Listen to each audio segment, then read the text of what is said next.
বিএনপির জাতীয় স্থায়ী কমিটির সদস্য মির্জা আব্বাস বলেন, অন্তর্বর্তীকালীন সরকারের ৮ মাসে দেশ থেকে ৯০,০০০ কোটি টাকা পাচার হয়েছে। চাঁদাবাজির সাথে এখন বিএনপি নয়, সরকারের লোকজনই জড়িত বলেও অভিযোগ করেন তিনি। বৃহস্পতিবার বিকেলে কুমিল্লা শিল্পকলা একাডেমিতে বিএনপির সদস্য ফর্ম বিতরণ ও সদস্য নবায়ন কর্মসূচির উদ্বোধনী অনুষ্ঠানের প্রধান অতিথির বক্তব্যে এসব কথা বলেন তিনি। বলেন, দেশের স্বাধীনতা, সার্বভৌমত্ব বর্তমান সরকারের কাছে নিরাপদ নয়। করিডোর দেওয়ার সিদ্ধান্ত দিবে নির্বাচিত সরকার। সাজেক ও সেন্ট মার্টিন করিডোর নিয়ে সরকারের অবস্থান সুস্পষ্ট করার আহ্বান জানান তিনি। বলেন, বিএনপি এখনো সুদিন আসেনি। আগে বিএনপির শত্রু ছিল আওয়ামী লীগ, এখন বিএনপির অনেক শত্রু হয়েছে। বাংলাদেশের মানচিত্র বদল হয়ে যেতে পারে।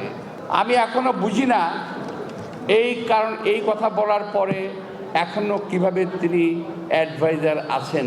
আমাদের মুরিং পোর্ট এইটা বিদেশির হাতে দেওয়ার পায়তারা চলছে কেন?